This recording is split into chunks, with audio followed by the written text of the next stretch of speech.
오늘 예배에 나온 여러분 모두를 진심으로 축복합니다. 또 영상을 통해서 예배하는 우리 성도님들에게도 하나님의 은혜가 함께 하시기를 진심으로 소망합니다. 언제 어디서나 참 그리스도인으로 살아가는 우리 기쁨의 성도 되시기를 진심으로 축복합니다. 오늘은 룻기 네 번째 시간입니다. 떡집이라는 뜻을 가진 베들레헴에 흉년이 들었습니다. 흉년과 기근은 자연을 황량하게 만들고 우리 모두를 가난하게 만듭니다.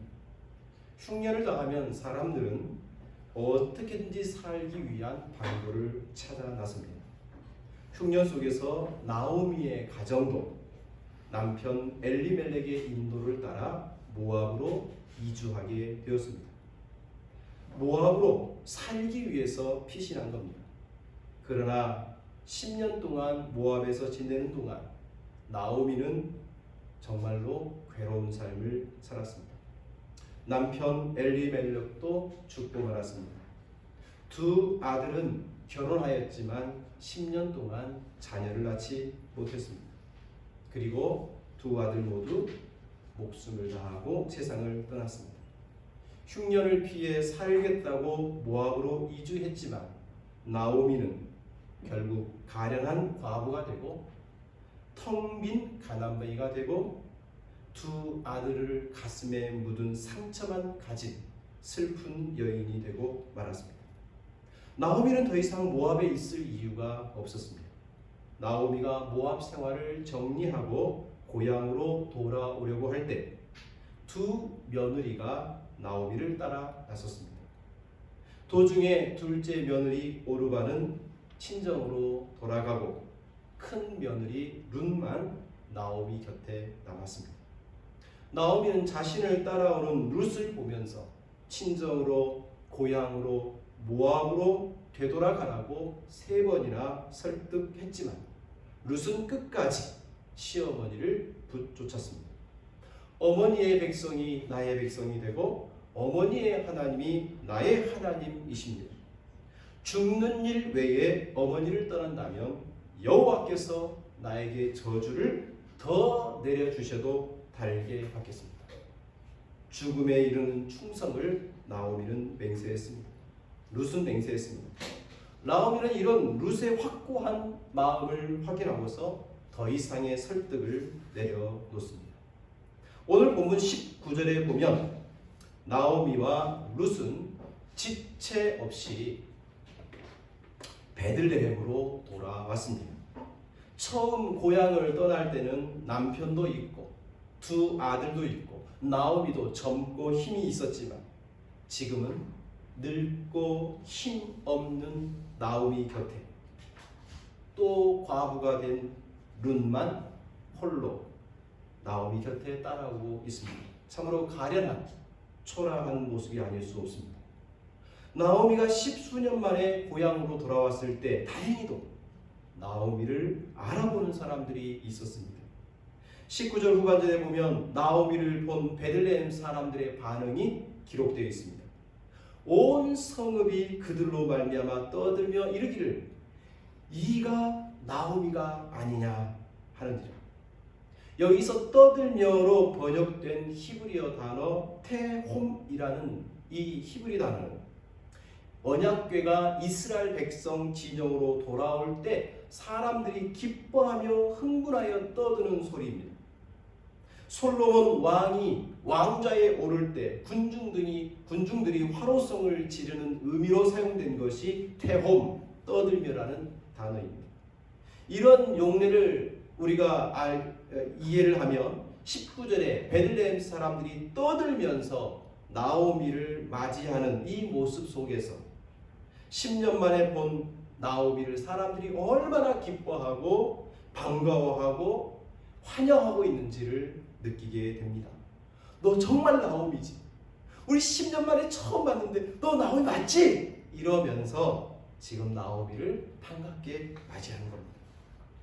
하지만 사람들은 나오미를 기쁘게 환영하고 있지만 20절 이하에 나오는 나오미의 독백을 가만히 들여다보고 있으면 나오미의 얼굴에 전혀 기쁨이 없는 오히려 그의 얼굴에 수심과 슬픔의 빛이 가득하다는 것을 느낄 수 있습니다. 20절과 21절이 나오미의 고백입니다. 나오미가 그들에게 이르되 나를 나오미라 부르지 말고 나를 마라라 부르라. 이는 전능자가 나를 심히 괴롭게 하셨음이니라.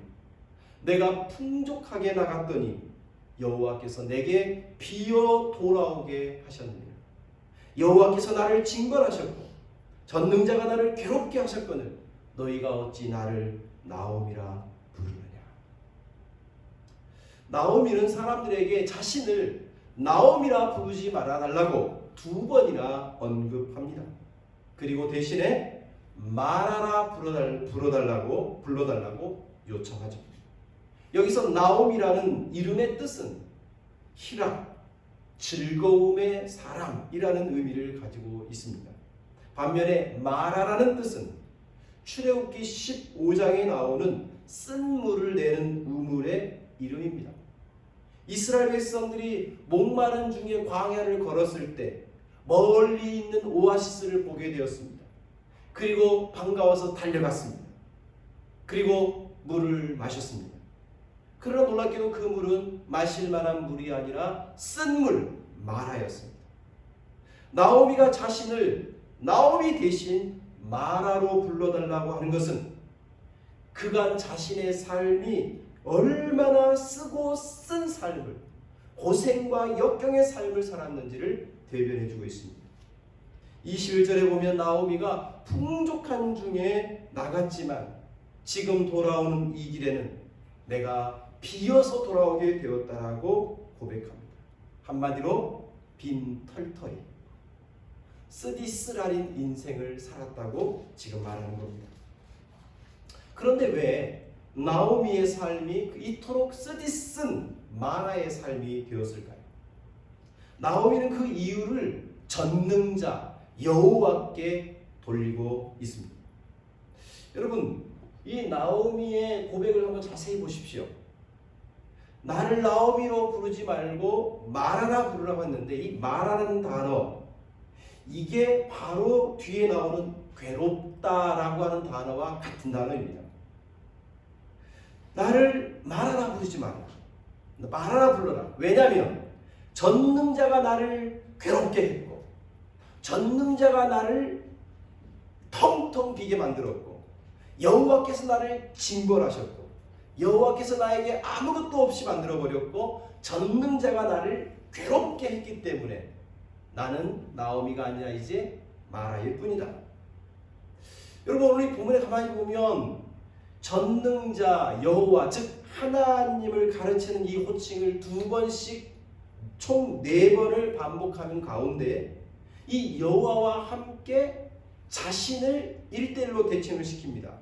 여호와가 나를, 전능자가 나를, 여호와가 나를, 전능자가 나를 어떻게 했다고요?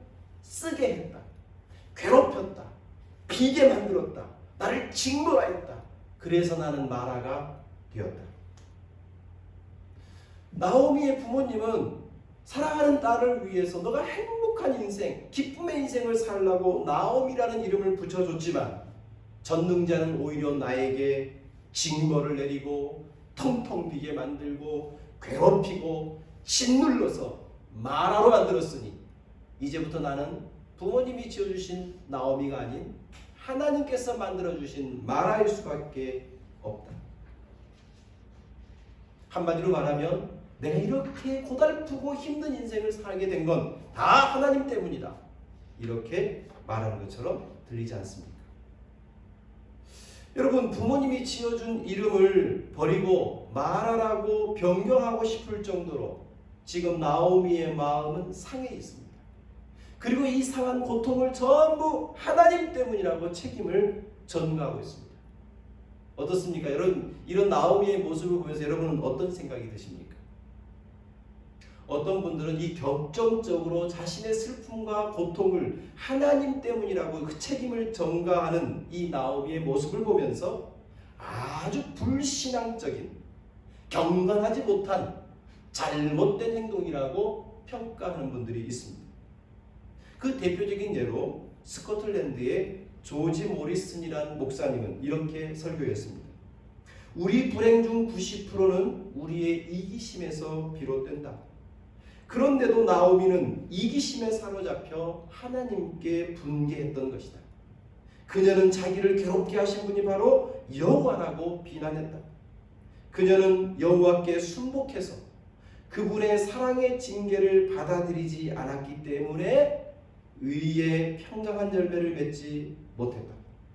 나오미는 하나님의 이름은 알았지만 하나님을 믿지는 않았다 라면서 이 나오미의 고백을 나오미의 불신앙으로 해석을 했습니다. 여러분, 이런 해석이 표면적으로 보면 충분히 가능한, 그렇게 해석될 수 있습니다. 하지만 나오미의 독백을 불신앙적 이유로 해석하는 그 근거가 무엇이냐고 물을 때 성경에서 명확한 근거를 찾을 수가 없습니다. 누구의 죄 때문에, 나오미가 무엇을 잘못했기 때문에, 이런 구체적인 명시적 표현이 없다는 말이에요. 그렇다면 우리는 성경을 해석할 때 우리의 주관적인 생각이나 인습 또는 사회적 통념을 가지고 본문을 해석하려고 하는 시도는 굉장히 조심해야 됩니다. 우리가 그런 것에 완벽하게 차단을 하고 아주 객관적으로 성경을 보는 것이 완벽하지 않을 수 있을지 모르지만, 그래도 가장 중요한 것은 성경 본문의 인도를 따라 해석을 해야 된다는 것입니다. 그렇다면 나오미가 나를 나오미가 아니라 마라라고 불러달라는 이 고백 속에서 오늘 성경 본문 룻기는 뭐라고 평가하고 있을까요? 여러분, 오늘 본문을 읽으면서 이 나오미의 고백에 대한 평가가 나옵니까? 가만히 살펴보면 없습니다. 나오미의 독백에 대한 어떤 평가도 없습니다. 다른 말로 표현하면 침묵하고 있어요. 이것은 남편과 두 아들을 잃어버린 채 빈 털터리가 되어 돌아온 나오미에 대해서 무관심해라 라는 의미가 아닙니다. 오히려 가슴 시리도록 울부짖고 있는 그녀의 그 슬퍼하는 그녀를 함부로 정죄하지 말고 그녀의 슬픔의 침묵으로 동참하라는 의미는 아닐까요?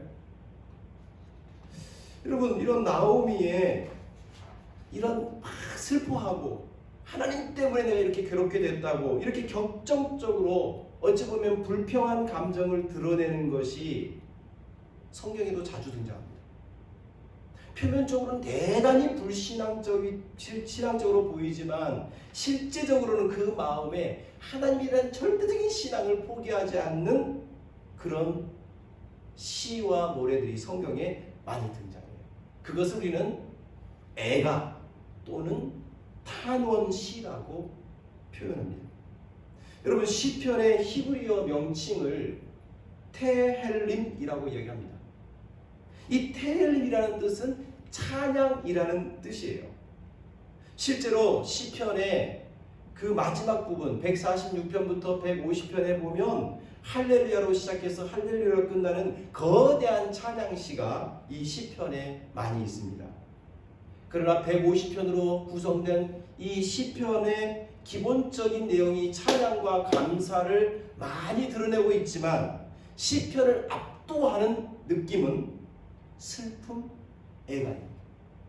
단순히 숫자적으로 보더라도 찬양시는 41개, 애가는 54개나 됩니다. 그렇다면 우리 한번 질문을 더 던져보죠. 왜 시편에는 감사하고 찬양하고 기뻐하는 노래보다 슬퍼하고 고통하고 부르짖는 이 애가와 탄식의 시가 더 많은 걸까요? 그 이유는 우리 자신이 알고 있습니다. 그거는 세상을 우리가 살다 보면 기뻐할 때보다 좌절하고, 그래서 낙심하고, 그래서 속상하고, 때로는 억울하고, 그래서 환하게 웃는 날보다 어떤 의미에서는 우울하고 침울한 그런 날들이 더 많기 때문이죠. 그렇다면 우리는 본문 20절과 21절에 나오는 이제부터 나를 나오미가 아니라 마라로 불러달라는 이 나오미의 고백을 애가 슬픔의 노래 또는 하나님에 하여 부르짖는 탄원이라고도 해석할 수 있는 거죠. 그렇습니다. 애가는 단순한 신세 타령이나 하나님에 대한 불신앙에서 기인한 것이 아니라 하나님의 도우심과 구원을 간청하는 슬픔의 탄식이라고 봐야 할 것입니다. 여러분, 여기서 우리가 이 나오미의 애가가 우리에게 주는 중요한 교훈을 발견하게 됩니다. 그것은 나오미가 고향으로 돌아오면서 첫 번째로 한 것이 뭐라고요? 슬픔의 노래 애가를 부르며 하나님께 탄식을 하고 있었다는 점이에요. 여러분, 우리 이 애가 나오미가 슬픔의 노래를 부르고 있으면서 그가 얼마나 고통스러운지를 느낌과 동시에 그 슬픔의 노래 속에 하나님 때문입니다 라고 하는 원망 그 밑에 그래도 하나님께 희망을 둡니다 라고 하는 이 나오미의 속마음을 엿볼 수 있는 거죠. 여러분, 이 나오미의 애가를 가만히 보면 나오미는 지금 하나님 앞에 굉장히 정직하게 자신의 있는 모습을 신랄하게 드러내는 것을 주저하지 않습니다. 여러분의 세상을 살다 보면 항상 기쁘고 항상 희망적이고 항상 행복한 노래만 부를 수 있을까요? 만약 그런 사람이 있다면 우리는 그 사람을 돈 사람 그렇게 생각할 수밖에 없어요. 항상 해피할 수는 없는 거죠. 우리는 때때로 하나님께 버림받은 듯한 느낌을 받기도 합니다. 그래서 슬프기도 합니다. 때로는 좌절, 상실감, 그래서 절망에 빠져서 가슴 속에서 불평이 터져 나오는 그 감정을 억제할 수 없을 때가 있습니다. 그럼에도 불구하고 일부 그리스도인들은 범사에 감사라는 말씀을 잘못 오해해서 슬픈데도 기쁜 척 위선을 드러냅니다. 실제로는 절망감에 사로잡히면서도 나는 희망을 갖고 있는 것처럼 마음은 불행하다라고 우울하고 슬픔에 가득하고 있으면서도 사람들 앞에서는 별 문제 없이 나는 기쁘게 살고 있다라고 거짓 경건의 마스크를 쓸 때가 많습니다. 그러나 성경 그 어디에도 이와 같은 거짓 경건의 마스크를 장려하지는 않습니다. 오히려 성경은 거짓 마스크를 벗어버리고 나오미처럼 때때로 자신의 감정과 슬픔과 그 고통을 정직하게 하나님 앞에 고백하는 것을 오히려 권장하고 있습니다. 나오미가 자신의 이름을 쓰다라는 의미의 마라로 불러달라고 했던 것처럼 여러분, 성경에 보면 욥이라는 사람도 하나님이 자신을 괴롭혔다라고 이야기합니다. 욥기 27장 2절에 보면 나의 정당함을 물리치신 하나님, 나의 영혼을 괴롭게 하신 전능자의 사심을 두고 맹세하고. 여러분, 의롭다라고 인정받았던 욥도 하나님께서 자신의 의로움을 내팽개쳐버렸다고 이야기해요. 그리고 자신의 영혼을 너무너무 하나님이 나를 괴롭혔다라고 고백합니다. 다윗도 마찬가지예요. 다윗도 하나님의 화살이 자신을 찔렀다. 그리고 주님의 손이 자신을 짓눌렸다. 그로 말미암아 자신의 온 몸과 마음이 상한 곳 하나도 없이 너덜너덜해져 버렸다라고 고백합니다. 여러분, 우리가 하나님 앞에 하나님이 나를 괴롭게 했어요. 하나님 나를 슬프게 했어요. 하나님 나를 병들게 했어요. 하나님 나를 짓밟았어요. 너무해요. 이렇게 말하면 불신앙적으로 보이죠. 그러나 욥도 다윗도 나오미도 그렇게 이야기하고 있는 것에 대해서 하나님이 너 왜 이래? 너 불신앙이야? 너 믿음 없구나? 이렇게 꾸짖지 않았다는 거예요. 오히려 하나님은 가만히 계세요. 침묵하세요. 여러분, 누군가 아플 때 그 아픔과 슬픔에 있는 사람을 위로해주는 최고의 방법이 뭘까요? 눈물 흘리는 그 사람의 손을 붙잡고 아무 말 없이 함께 옆에 있어주는 것, 그거보다 큰 동참, 위로는 없는 지난주 중에 연세가 많은 두 분의 권사님을 만나서 잠시 교제한 적이 있습니다. 한 분 권사님은 성품이 화통하신 분입니다. 좋으면 좋다, 싫으면 싫다, 자신의 생각과 감정을 분명하게 표현하실 수 있는 분이었어요. 다른 권사님은 성품이 정말 조용해요. 내성적이고 말씀도 표현도 잘 하지 않지만 대신에 어떤 일이든지 하나님의 은혜이죠 라면서 그렇게 삶을 살아가시는 분입니다. 그런데 이 두 분과 대화하는 중에 성격이 화통한 권사님이 아침에 남편과 사소한 말다툼으로 시작한 것이 굉장히 좀 크게 번졌다라고 이야기합니다. 그러자 조용한 다른 권사님이 왜 남편과 싸워? 싸우는 거 사탄이 좋아하는 일이야. 권사님답게 처신해야지 라면서 조용히 찌르는 권면을 하더군요. 저는 그 두 분의 모습을 가만히 보면서 지나치게 자신의 감정에 충실해서 남편과 다투고 그래서 기분이 상하는 것도 문제지만 부부 사이의 말다툼을 신앙적 잣대를 들이대며 마귀짓이라고 몰아세우는 것도 상당한 문제가 있다라고 생각이 들었습니다. 여러분, 내가 속상하고 힘들 때 사람에게 말하지 않으면 어떻게 되죠? 그냥 꾹 참고 있으면요 속이 병들어요. 그거 누구보다도 제가 잘 압니다. 그런데 문제는 이 자신의 속상한 마음을 뭔가 털어놔야 되는데 사람 앞에 털어놓기 시작하면 이게 진짜 불신앙적인 결과가 나올 수 있어요.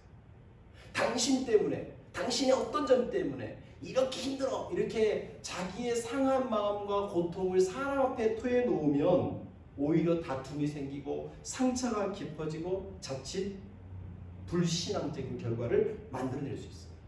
그러나 우리의 상한 마음과 속상함을 하나님 앞에 정직하게 상실감과 좌절감과 자신의 슬픔을 그대로 고백하는 이런 것은 오히려 우리를 잘못되게 하지 않고 우리에게 하나님의 도우심과 하나님의 구원하심을 체험케 하는 첫 단추가 될 수 있습니다.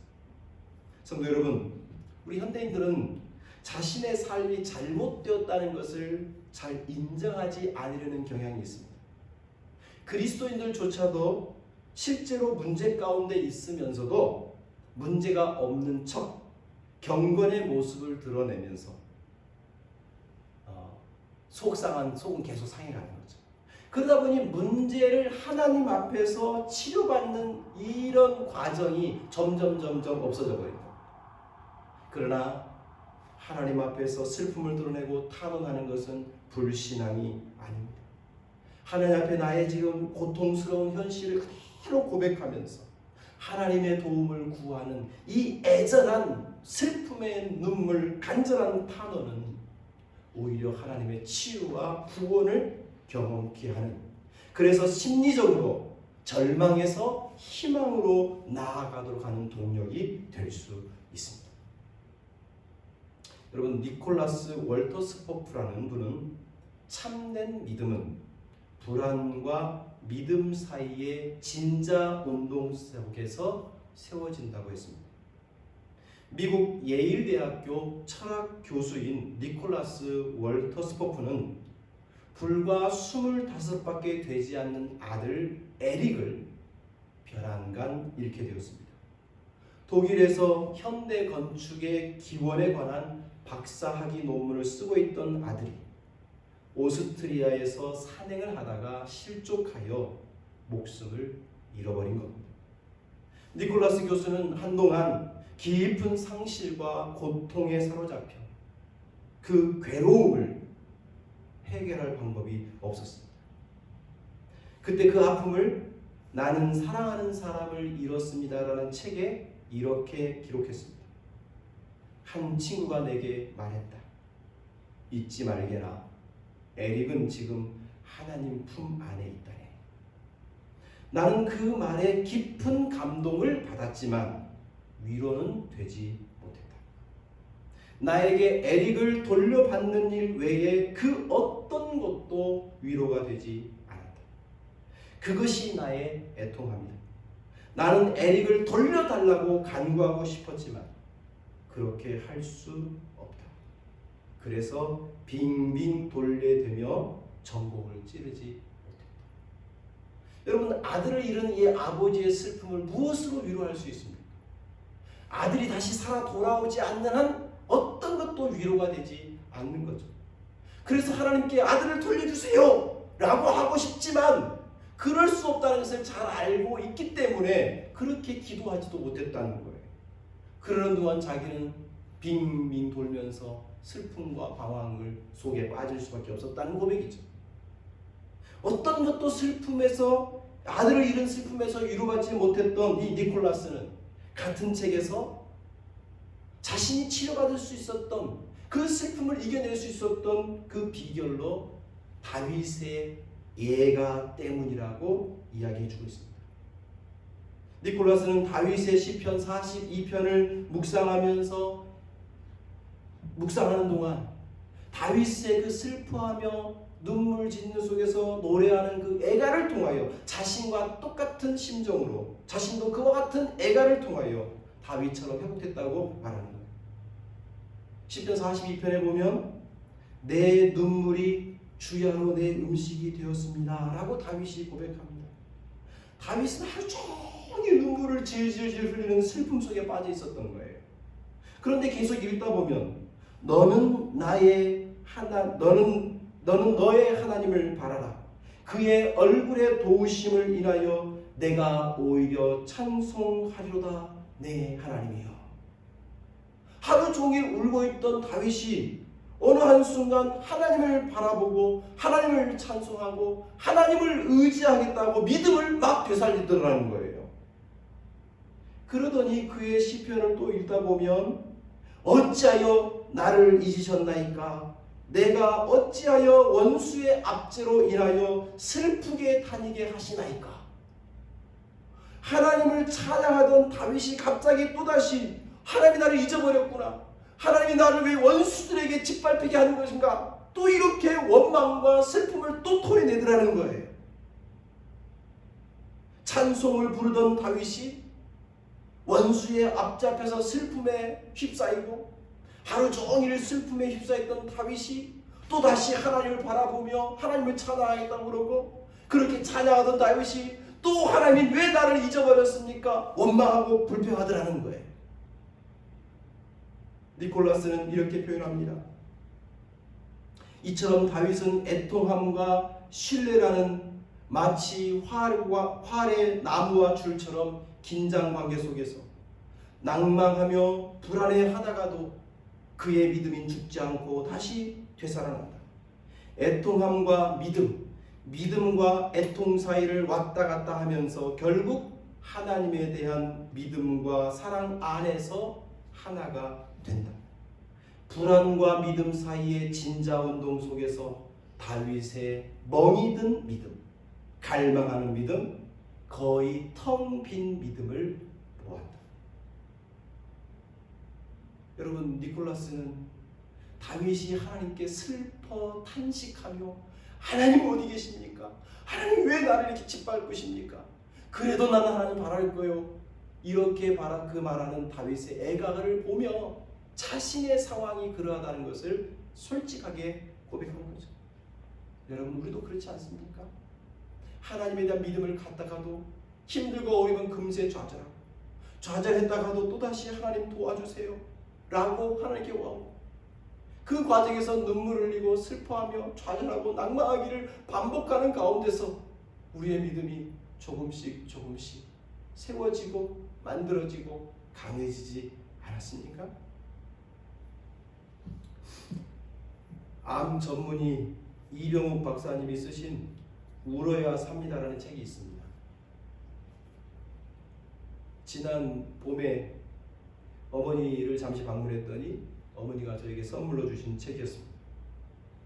그 책을 몇 페이지 넘기면서 눈물을 많이 흘리는 사람이 건강하다라는 내용이 있었습니다.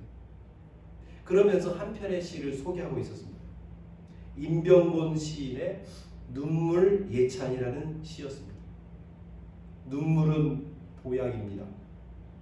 눈물은 그냥 물이지만 흐르고 나면 몸에 면역력이 생기는 종합 비타민입니다.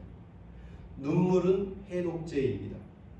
해일처럼 밀려와 깊은 마음속을 뒤집고 우울과 절망을 몰아내는 살균수입니다. 눈물은 신비한 액체입니다.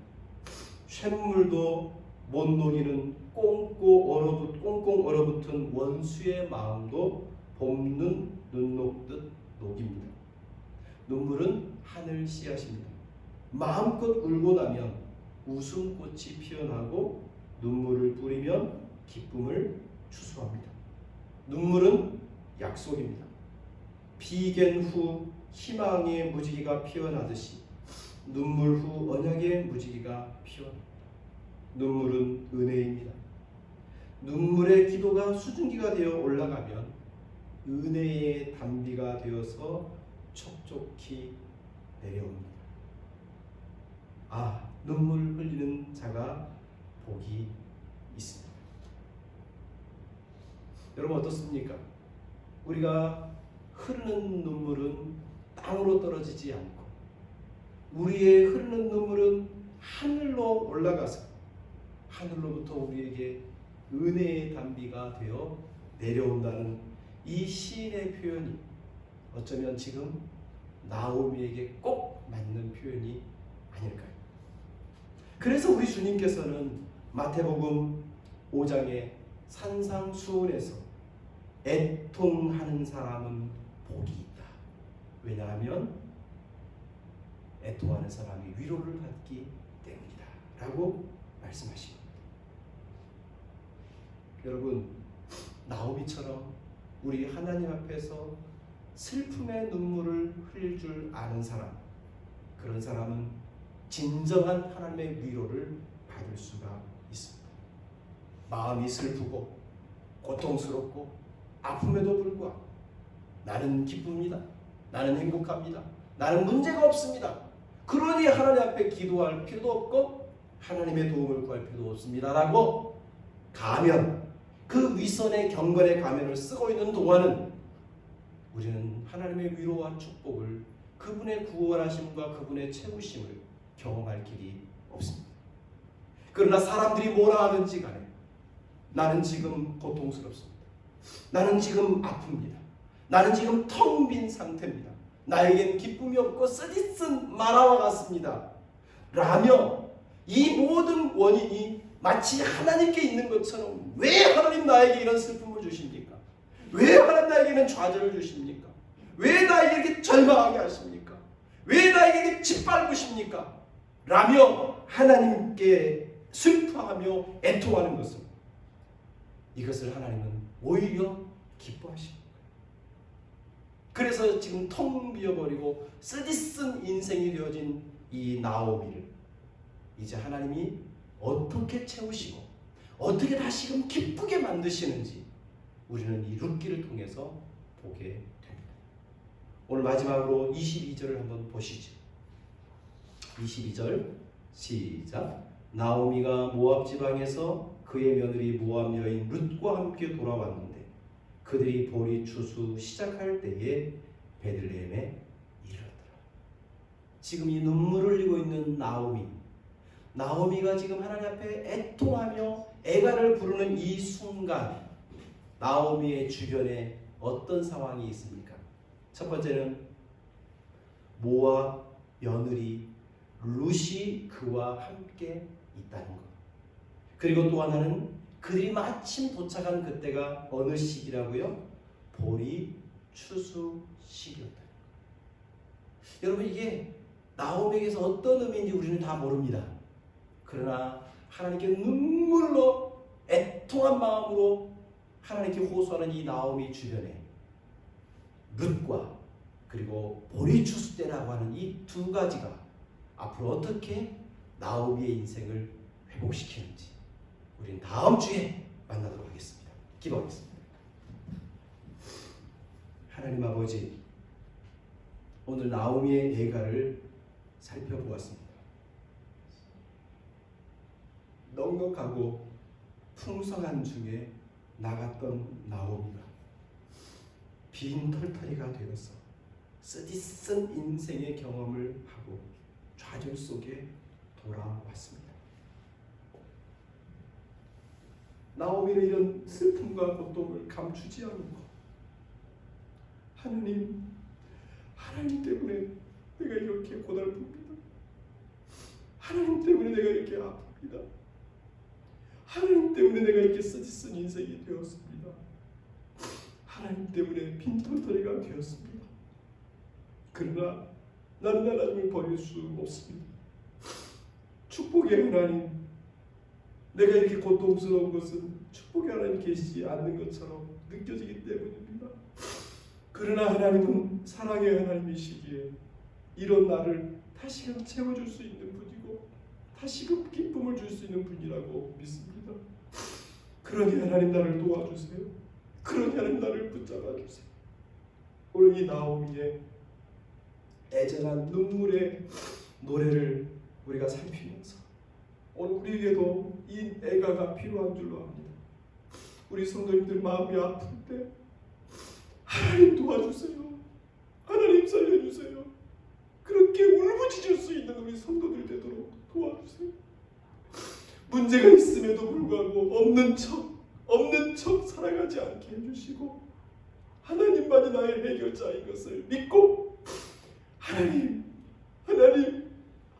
나오는, 그래서 정직하게 하나님께 눈물로 호소하며 마음의 상처가 회복되어 희망을 품고 하나님 축복해 주시는 자리로 나아가는 우리 모든 성도들이 되도록 인도해 주옵소서. 감사드리고 예수님의 이름으로 기도합니다.